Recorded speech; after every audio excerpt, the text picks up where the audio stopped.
through the merit of others.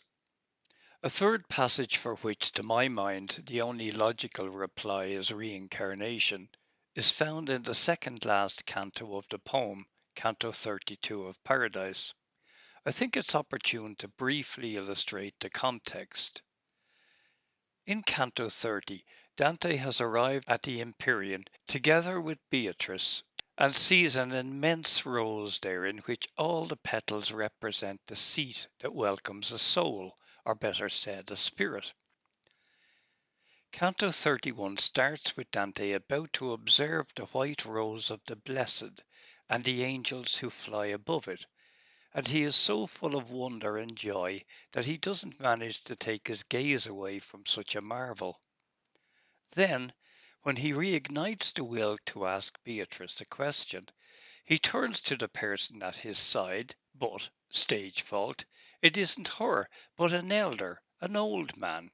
We'll know later that it refers to Bernard of Clairvaux, Dante's third guide. "Where is she?" said I immediately, and Bernard pointed her out to him. "She is there, on the throne," page 130, "that her merits have assigned her, on the throne that her merits have given her as treasure." Turning to her for the first time with the informal word for you, Dante dedicates to her an emotional thanks. "Drew me out from slavery to freedom," he says in this brief entreaty, only 12 verses, that to my eyes is as beautiful as that other, much more famous, to the Virgin Mother. Cantos 30 and 31 are very poetic, as will be the last one. The same can't be said of Canto 32, almost entirely occupied with a long and complicated doctrinal lesson, in which Bernard explains the distribution of the blessed in the rose. This is divided by a vertical plane and a horizontal one. The first separates those who believed in Christ's coming, those ancient Hebrews who were in expectation of the Messiah, from those who to Christ come turned their faces, that is, the Christians. In this subdivision, the critics found some incongruence, for example in the fact that the number of the saved Hebrews is equal to the number of the saved Christians. It seemed obvious that the second group should have been more numerous than the first. But if the first division presents a problem, the second has truly disturbing aspects. The horizontal plane divides the rows into an upper and lower part, in which are only babies who died before they reached the age of reason, that is, before being able to be considered responsible for their actions. Before, in other words, they were able to have any merit. In fact, Bernard says, "And know that there below the transverse row that cuts across the two divisions, sit souls who are there for merits not their own." Paradise 32, 40 to 42. And yet, as is insistently said in favour of these children, the being placed higher or lower means joy of higher and lower bliss, and corresponds to greater or lesser merit.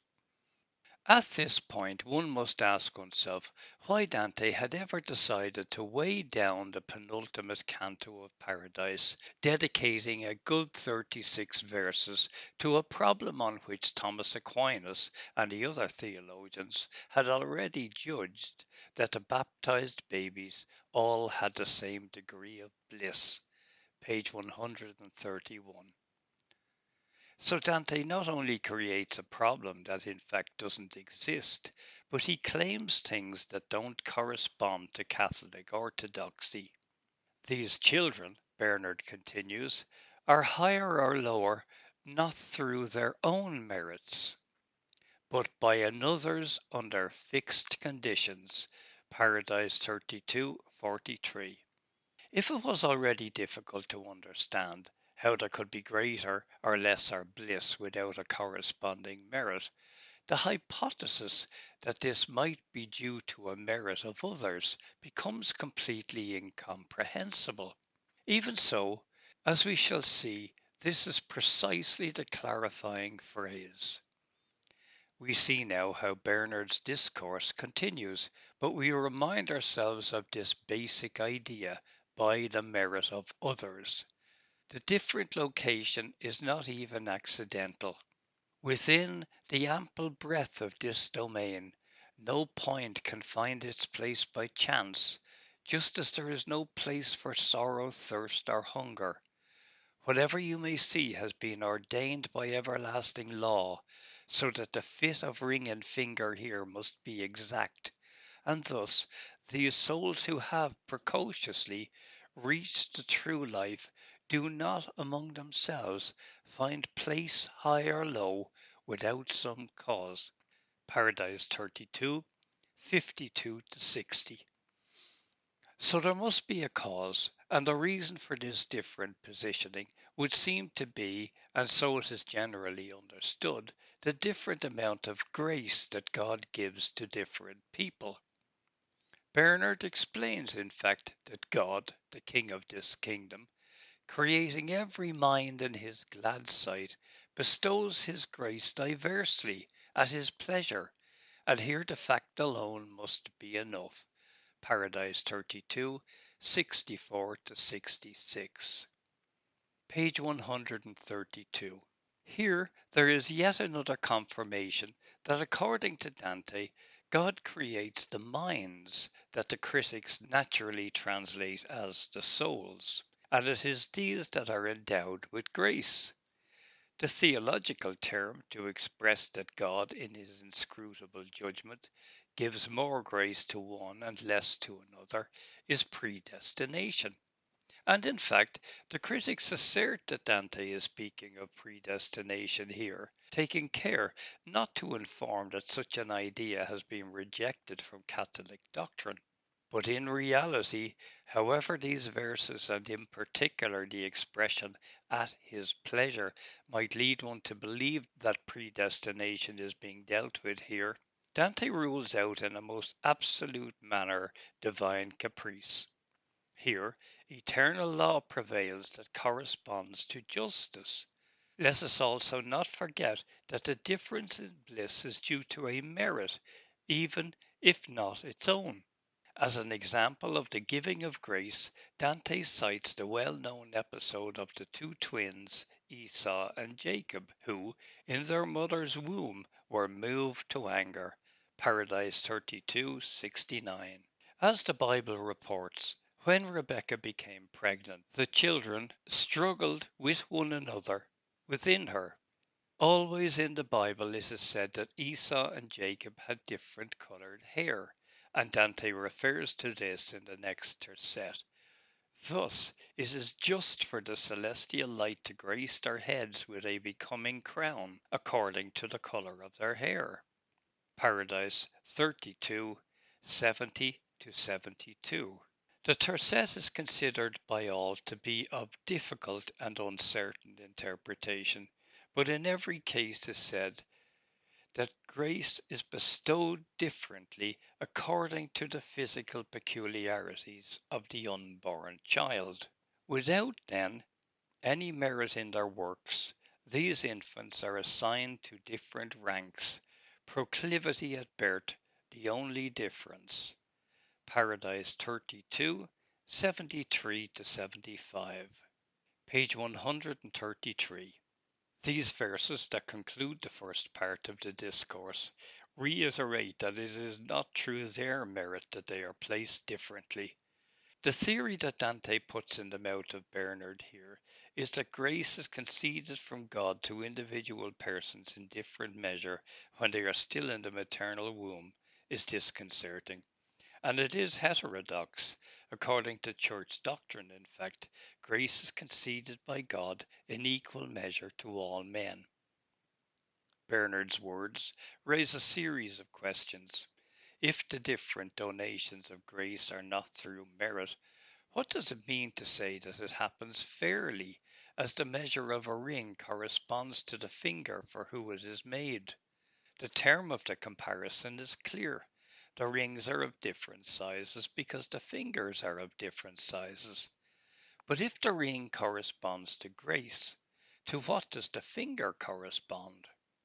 And more, what can the word worthily mean? And why is worthiness linked to the colour of hair? The Bosco Reggio edition explains Esau, hated by God, had red hair, and this is the exterior sign of this diminution of grace, naturally inscrutable. Jacob instead had black hair, as is usual for Hebrews, and he is beloved of and predestined by God. Giving Esau red hair, God marginalized him. At times I ask myself if the commentators realize what they are writing. It can't be the Christian religion, or even any religion, to suppose that a child still in its mother's womb could be hated by God. And could this be Dante's thinking? No. Dante's God is love, the love that moves the sun and the other stars. Certainly not someone who would give someone red hair to marginalize him. Apart from the fact that, as we've seen in the last chapter, God doesn't create hair according to Dante, nor determine its colour, because hair, being part of the body, is the work of nature. If it were so, it would be very difficult to see a God who worked fairly. There is no way out of this labyrinth. Whatever direction you take, you always end up in a blind alley. And yet, as in all true labyrinths, page 134, there is a way out. There is a solution that gives every tercet a logical sense, clear, coherent: reincarnation. The doctrine that implies reincarnation is that which is called the law of karma in India, the law of cause and effect. Maybe it's not a coincidence that woven between the lines in Bernard's discourse, literally between the lines, appear the words eternal law, cause, and effect. It is the eternal law that Goethe also spoke of in his Song of the Spirits over the Waters. Des Menschen Seele gleicht dem Wasser. Von Himmel kommt es, zum Himmel steigt es. Und wieder nieder der Erde muss es, ewig wechselnd. The soul of man is like water. From heaven it comes, to heaven it rises, and descend again to the earth it must, in eternal variation. The concept of reincarnation gives answer and full meaning and clarity to every word of this discourse. And if one understands in the end who the others are, whose merit determines the different bliss of the children, they are the persons of previous incarnations. I believe this, naturally. What do the commentators say instead? According to them, it would have to do with parents who have satisfied certain conditions that were alluded to at the start, and will be those of whom Bernard spoke in the concluding part of his discourse: the circumcision before Christ and baptism after Christ. Apart from the fact that Bernard doesn't in any way say that it involves conditions that produce merit, such a hypothesis, if reasoned upon a little, leads to real and downright absurdities. The problem, however, isn't solved, given that all the babies are baptized. If they weren't, they would be destined for limbo. Why are some higher and some lower? This would signify a major baptism and a minor one, that is, one that gives more grace and one that gives less. It's unthinkable. And then, if the merit came from the parents who had baptized their children, why would some parents have more merit and others less? But the most absurd thing that leads to obstinacy in passing Dante as a good Catholic is this: the difference in, page 135, allotted grace, as it turns out unequivocally in the example of Esau and Jacob, comes while the babies are still in the mother's womb. But how does one baptize a child, or even circumcise it, while it is still in the mother's womb? It can't be baptism that determines the merit of others that Dante is speaking of here. Only reincarnation, that occurs in the maternal womb, gives a logical answer. It is thanks to the merit of the person or persons of previous incarnations, which is the merit of others, that the children who died before they had a chance to change that merit stand higher or lower. We briefly retrace the perplexities that had arisen in the reading of this passage. We've wondered, firstly, why Dante ever dedicated so much space to this problem of the children that is non existent for theology. Now it's clear, because only in the children are the effects of previous life visible. We wondered how the greater and lesser donations of grace could occur justly, like a ring upon the finger, and if grace corresponded to the ring and to what the finger corresponded. Now it's clear. The finger corresponds to karma accumulated over preceding lives, for which being seated higher or lower is absolutely just. And yet, why is worthiness linked to the colour of hair? All the doctrines that make provision for reincarnation say that it is the same soul, aware of its own condition, that chooses a body and a destiny that allows for its purification. There isn't a God that hates a man even before his birth, and so endows him with less grace, and gives him red hair so as to marginalize him. There is the eternal law of cause and effect that every man receives according to what is just and to the extent that it is worthy.